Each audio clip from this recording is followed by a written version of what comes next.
It is always great chatting with my next guest. William Starks is going to be back in action. LFA 122, January 21st. Will, how's it going, man? Everything's good. I've been doing well.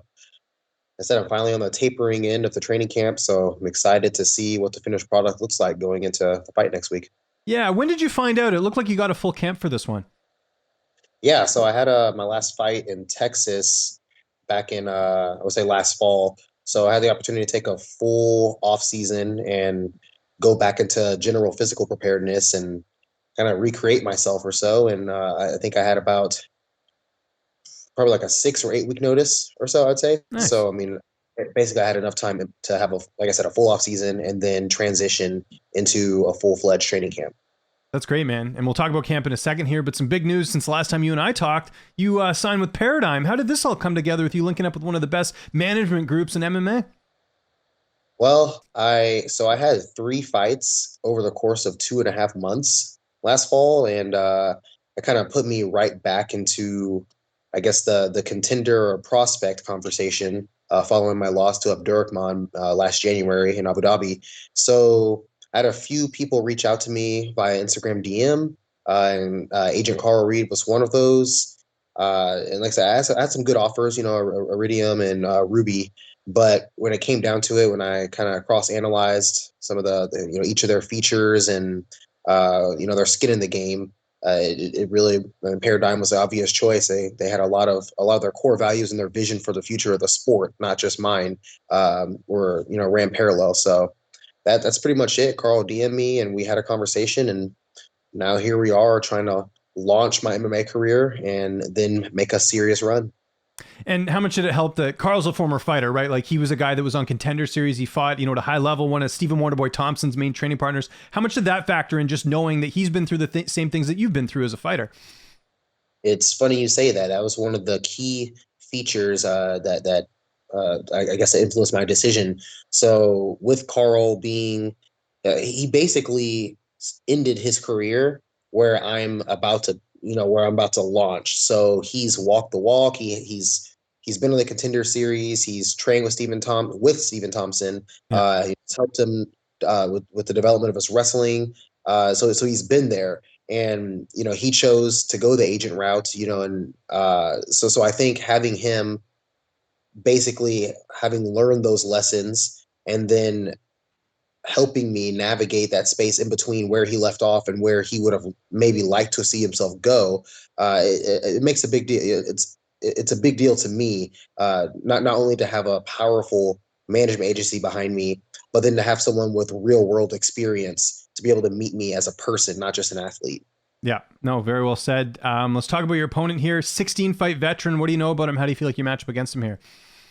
I mean, I think it's gonna be a good matchup. As far as allowing me to showcase some of my new skills, and I think I'm gonna see some similarities between him and my last opponent in that they're aggressive, forward-moving, striking offensive fighters. I know this guy comes out of I believe the same camp as Aldo, the Nova Uno camp. Yeah. And so I mean, like he's not necessarily a veteran with a crazy win streak or he hasn't necessarily been featured on some of the top shows, but he does have experience. The guy's definitely not afraid to get hit, and he's not, and because of that, he's not afraid to exchange. So I think this will make for an entertaining fight, maybe one of my more entertaining ones, because I'll have somebody pressing the action and forcing the best out of me. So with that being said, I mean, yeah, we have we have some tactical game planning. Obviously I can't divulge all the details Of there, course. He but might be watching this. Who knows? So. exactly. It's like, all right, the latest scoops in, Will Starks plans on doing XYZ. Right. Yeah. Your opponent's like writing notes down. That'd be so funny. Trying to translate it from English, I'm sure. So Plot twist gave him the exact opposite of what I'm doing. there you go. Yeah. No, I digress.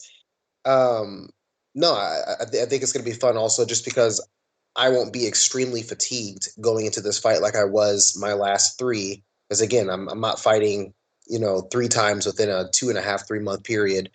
So I'm excited to see, what I'm actually capable of. I told Carl and I've told many other people in my circle, I want this fight to be the one that people watching will say, "Damn, Will Starks has arrived." Yeah. Oh, I love it. I love it. Training camp, who've been some of the main guys pushing you for this fight? Who you've been working with? Darian Weeks, Dallas Jennings, and then our recent addition to the gym, Ty Lathan, our wrestling or combat grappling coach. So Darian, I don't know if you've had interviews with him before, but he's in Iridium, signed with Iridium. He lives about an hour west of Columbia, Missouri, where I'm training. So him and his crew come down to work with us about 3 to 4 times a week. And he just had his UFC debut a couple weeks ago. Ended up losing the split decision.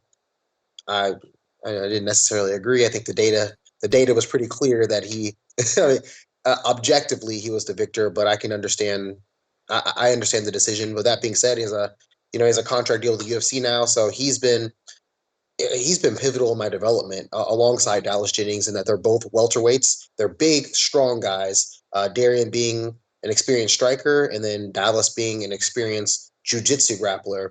So I pretty much get big brothered by these two nonstop. Like I'll have periods where I leapfrog ahead of them for a little bit, and I feel good about myself after a sparring session or so. But most of the time, it's me playing catch up, as they basically bully me around the mats. And then we just had the addition of Ty Lathan. So he's actually a former Division II college wrestling teammate of mine at the University of Central Missouri. So he was a D1 transfer from NIU, I believe, Northern Illinois. And so he ended up becoming an All-American for UCM. And he's credentialed as a Perler wrestling coach. Nick Perler is a well-known wrestler around the parts. And then, Ty's also, he has some like powerlifting accolades and some like beach wrestling accolades as well. He's a stud. He is a strong dude. He's college educated guy, and he has taken his wrestling experience and is now, practicing or taking his hand at understanding martial arts, and how the wrestling principles bleed into the other pillars of martial arts. And so he's catered his wrestling approach for our gym to MMA, and he's loving it. It's been really cool to see him develop as a coach and a person. And we have a bunch of alpha males coaching and training at the gym, and we've slowly found synchrony and are all working together. And so Ty also being he'd probably be a welterweight as well. He's like mid 180s or so. As far as wrestling goes, this guy dogs me. I mean, like I'm getting brutalized every practice, and then on top of that, he has a good personal training background as well. So he does the same thing that I and all the coaches are doing with the program now. Is we're working on approaching our program design from a sports scientific standpoint, where everything serves not only to develop skill, but to also develop the energy systems specific to high level competition. So it's been an amazing camp. This has been the most challenging camp I've had. I mean, every camp is the hardest camp, but this one has been notably more challenging, simply because I'm not the guy at the gym anymore. I'm Right. just Not I'm big fish in small pond. It's the other way around. You're getting pushed, right? So exactly. yeah, that's great. And kind of on that note, who will be making the trip with you as far as your corner? So Rob Hewlett for sure, my head coach, and then I believe Dallas Jennings, and if I can have a third corner, Darian should be in my corner as well. And then obviously my girlfriend, she's been A1, she's been number one. To won't necessarily be in the corner, but behind the scenes as a massage therapist and trainer, nutritionist, she's keeping things steady on the home front, so she'll be by my side as well. Without giving anything away here, like we talked about earlier, how do you envision the fight playing out at LFA 122? I think I'm becoming the guy who just beats people up until they fizzle out, and then I choke them.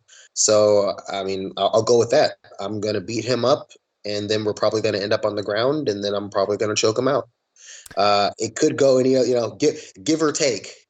There's room for nuance there, but that's likely how it'll go. We'll see.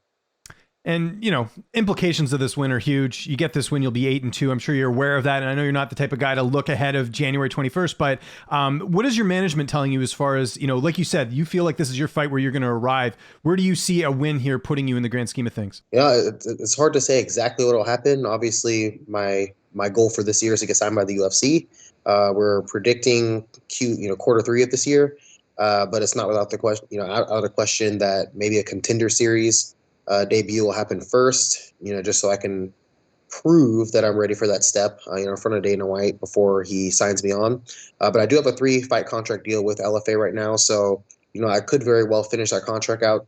The first half of this year as well. Maybe look for a regional title and then make that transition.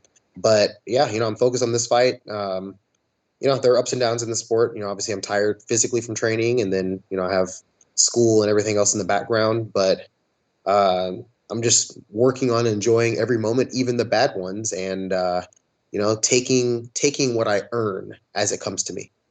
You got to enjoy the process. That's the biggest thing. Even the bad times, because the bad times lead to good times, right? If you're keeping with the course, so to speak. So yeah, I think that's a very honest assessment of where a win here could put you. And to be honest, it's a good spot to be in with LFA, because I think half the UFC roster is LFA alumni, right? I mean, if you look at the names that have gone through there, especially all the champions, they usually go to the UFC. So I'm sure you're happy to be sort of a mainstay with LFA, regardless of what happens. Absolutely. No, I mean, like I said, it just gets me skin in the game. It helps build my resume, and like I said, I'm going as far as I can with this. I'll be a lifetime martial artist regardless. And then on the back end, I'm studying math, science and math, bioinformatics as well. So I have a future in sports science, and that'll, both of these work together to land me, wherever it is, I'm going to end up. So I'm just enjoying being a career martial artist and aspiring scientist. And I mean, what more could anybody ask for, to live on their own terms and do what they really desire for a living? When are you done school? I was going to ask you about that, actually. So I have, I'll still quite a while as far as university goes, but I'm trying to think. It'll probably be a couple of, I believe I have 1.5 or 2 more years for undergrad, and then I'll probably take a pause from there and start working with more coaching, my coaching role, and then dialing on athletics, obviously. Then I'll look into grad school once I hit a settling point. Whether or not I'm fighting by that point, who knows? But yeah, I mean, grad school and then doctoral studies will be the end goal. That'll be my next spirit journey. It's become Dr. Will Starks. There you go. That's amazing, man. Hitting the books and hitting people in the face sounds like a pretty good life to me, right? Yes, sir. I'll just make sure I'm not getting hit too much, so I can do the do the first part. Yeah, exactly. That makes sense. It's LFA 122 coming up here January 21st. Will, great catching up with you, man, and glad to see you get this opportunity. Just remind people where they can get a hold of you on social media, and if you got any sponsors or shout outs, I'll give you the last word. Right on. No, I mean, you guys can find me on Instagram, Will Starks MMA, and just continue to follow. That's really it. Anybody who's interested in a local or regional sponsor, definitely hit me or Carl Reed with Paradigm Sports up. And in the meantime, enjoy learning the art and science of combat sports.